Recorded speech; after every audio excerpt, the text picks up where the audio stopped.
Hi hello నమస్తే, నేను మీ mister Byreddy. ఈరోజు మనం ఈ వీడియోలో మన దేశ రాజధాని అయినటువంటి ఢిల్లీలో జరుగుతున్న దారుణ సంఘటనలు ఏంటివి, దాంతోపాటు ఎందుకు హై అలర్ట్ అవ్వాల్సి వచ్చింది, ఢిల్లీకి మరియు ఢాకాకు మధ్య ఉన్న కొద్దిపాటి సంబంధాలు ఎలా దెబ్బతిన్నాయి, దాంతోపాటు బంగ్లాదేశ్లో జరిగినటువంటి ఒక హిందూ వ్యక్తి యొక్క హత్యను మీరు ఎలా చూస్తున్నారు. ఇంకొక పాయింట్ ఏంటంటే బంగ్లాదేశ్ విద్యార్థి నాయకుడైనటువంటి షరీఫ్ హైడీ హత్య గురించి వెనకున్న మిస్టరీస్ ఏంటనేవి తెలుసుకోవాలనుకుంటున్నారా? అయితే ఈ వీడియోని లైక్ చేసి చూడండి. అండ్ కొత్తగా ఎవరైతే మన ఛానల్ చూస్తున్నారో సబ్స్క్రైబ్ చేసుకోండి. మరిన్ని వీడియోలు మన ఛానల్లో వస్తాయన్నమాట. సో వీడియోలోకి వెళ్ళిపోదాం. మన భారత రాజధాని అయినటువంటి ఢిల్లీలో ఎందుకు అందరూ హై అలర్ట్ అవ్వాల్సి వచ్చిందంటే, రీసెంట్ టైంలో జరిగిన బంగ్లాదేశ్లో ఒక హిందూ వ్యక్తి యొక్క హత్య దీనికి సమాధానం అనమాట. దానితో పాటు ఆ హత్య జరిగిన విధానం ఏదైతే ఉండిందో ఆ విధానాన్ని కూడా అందరు ఖండిస్తున్నారు. మానవ హక్కుల వాళ్ళు, హిందూ పరిషత్తు, వీళ్ళందరూ ఢిల్లీలో ఉన్నటువంటి బంగ్లాదేశ్ హై కమిషన్ మీద వాళ్ళు దాడులు అయితే చేశారు. పెద్దగా అయితే నష్టమైతే జరగలేదు, పోలీసులు అయితే ఆపారు. కానీ చూసుకున్నట్లయితే ఇలాగే కంటిన్యూ అయితే బంగ్లాదేశ్లో ఉన్నటువంటి హిందువులకు ఎంతైనా అవ్వచ్చు, ప్రమాదం జరిగే అవకాశాలు చాలా ఉన్నాయి. సో ఇతని హత్యకు దారితీసిన కారణాలు ఏంటనేది మనం మాట్లాడుకుంటే, హైడీ ఈయన ఒక విద్యార్థి నాయకుడు అనమాట. ఇతను ఎప్పుడు బయటకు వచ్చాడంటే, మనం చూసుకున్నట్లయితే 2024లో బంగ్లాదేశ్ యువత ప్రారంభించినటువంటి ఉద్యమం ఏదైతే ఉండిందో ఆ ఉద్యమం గురించి మనం ఫస్ట్ మాట్లాడుకోవాలి. ఆ ఉద్యమం ఎందుకు చేశారు, దేనివల్ల చేశారు, దేనికోసం చేశారనే దాని గురించి ఈ వీడియోలో చెప్తాను నేను.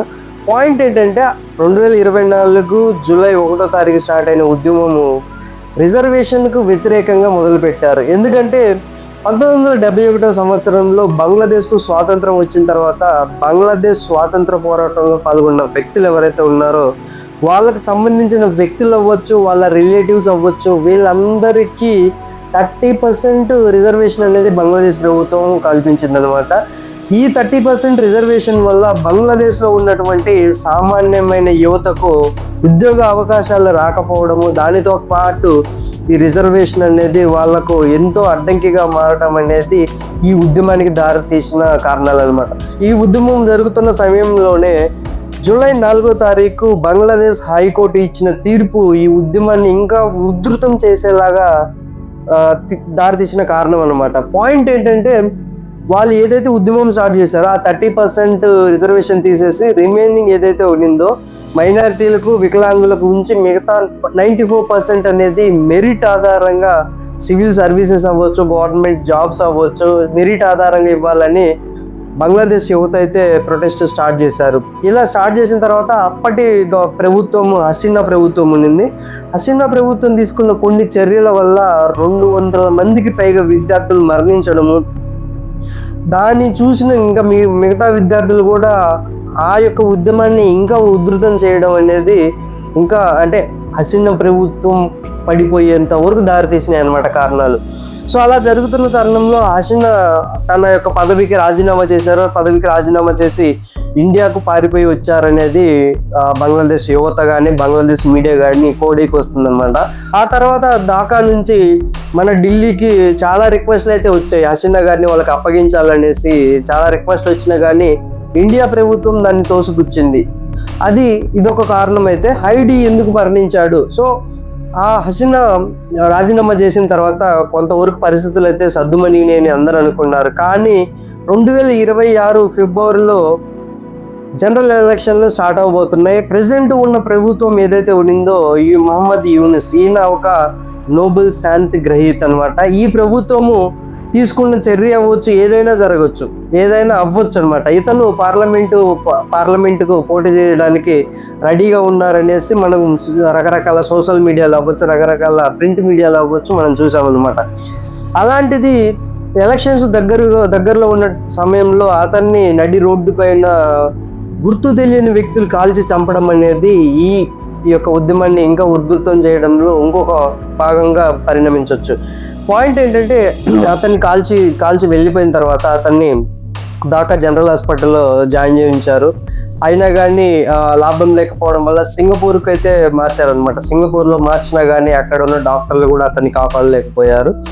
ఫైనల్గా తీసుకున్నట్లయితే అతను సింగపూర్ హాస్పిటల్ అయితే మరణించాడు అనమాట. ఆ తర్వాత జరిగిన సంఘటనలు ఏవైతే ఉన్నాయో అన్నమాట, ఆ సంఘటనలు అనేవి చాలా అంటే చాలా దారుణంగా ఉన్నాయి. మీకు ఒక వీడియో చూపిస్తాను, ఆ వీడియో చూసి మాట్లాడుతున్నాం.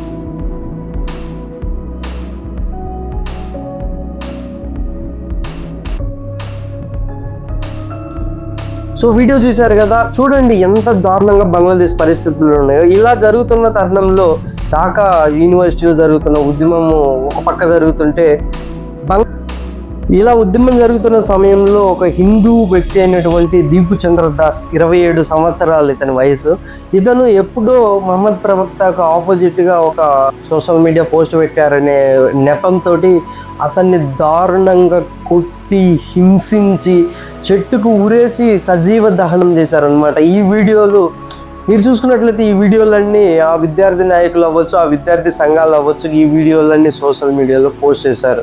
దీన్ని దేనికి దారితీస్తుందంటే, ఇస్లామిక్ అగెనిస్ట్గా ఎవరున్నా కానీ వాళ్ళ అందరి పరిస్థితి ఇలాగే ఉంటుందని వాళ్ళు నిరూపించాలనుకుంటున్నారా ఏమో తెలియదు కానీ, బట్ ఇలాంటి సంఘటనలు జరగడము బంగ్లాదేశ్లో ఇదే మొదటిసారి అంటే ఇది మొదటిసారి కాదు.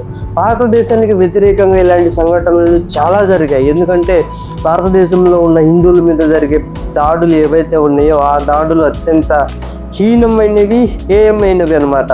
ఎందుకంటే నేను ఎందుకు చెప్తున్నానంటే, ఇండియా తర్వాత టాప్ 3 హిందువులు పాపులేషన్ ఉన్న దేశం ఏదైనా ఉందంటే అది బంగ్లాదేశ్. 1888లో బంగ్లాదేశ్ను ముస్లిం కంట్రీగా ప్రకటించిన తర్వాత నుంచి ఈ ఉద్యమాలు అనేవి మొదలయ్యాయి అనమాట. 2026 ఫిబ్రవరిలో జరిగే ఎలక్షన్లో హసీనా ప్రభుత్వానికి సంబంధించిన పార్టీ ఏదైతే ఉందో అవామీ లీగ్ పార్టీని బహిష్కరించారనమాట. ఆ తర్వాత పొజిషన్లో ఉన్న పార్టీ ఏదైనా ఉండిందంటే అది బంగ్లాదేశ్ నేషనలిస్ట్ పార్టీ అనమాట. సో ఈ పార్టీకి గెలిచే అవకాశాలు చాలా అంటే చాలా అధికంగా ఉన్నాయి. కానీ కొన్ని ముస్లిం పార్టీలు అయినటువంటి జమాత్ ఈ ఇస్లామీ అనే పార్టీస్ ఏవైతే ఉన్నాయో ఈ పార్టీస్ కూడా వాళ్ళ మనుగడ కోసము వాళ్ళు చేసే చర్యలు ఏవైతే ఉన్నాయో ఇవి భారతదేశానికి వ్యతిరేకంగానే ఉన్నాయి. వాళ్ళు ఇచ్చే స్టేట్మెంట్స్ కూడా భారతదేశానికి వ్యతిరేకంగానే ఉన్నాయి అన్నమాట. హైడీ హత్య జరిగింది కదా, హైడీ హత్యకు దారితీసిన కారణాలు ఏంటనే దాని గురించి మాట్లాడుకుందాం.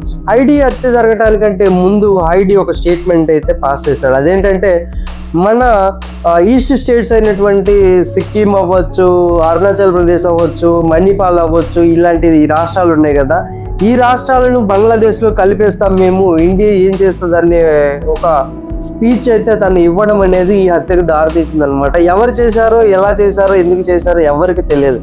కానీ ఆ విద్యార్థి సంఘాల అనుమానం ఏంటంటే, ఇతను షేక్ హసీనాకు సంబంధించినటువంటి అవామీ లీగ్ పార్టీ వ్యక్తి అని, ఇతను హత్య చేసిన తర్వాత ఇండియాకు పారిపోయాడనేసి వాళ్ళ అనుమానాలు అనమాట.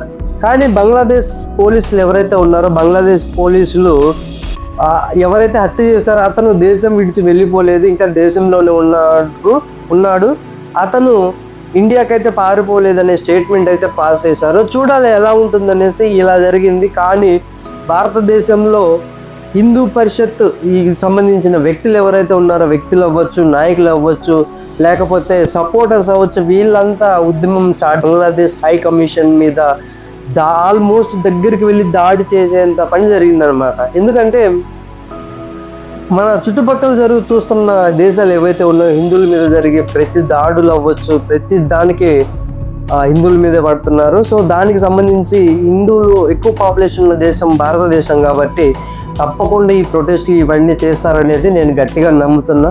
ఫ్రెండ్స్, ఇప్పటి వరకు నా వీడియో చూశారు కదా, నా వీడియో నచ్చినట్లయితే లైక్ చేయండి. కొత్తగా ఎవరైతే మన ఛానల్ చూస్తున్నారో సబ్స్క్రైబ్ చేసుకోండి. Thank you.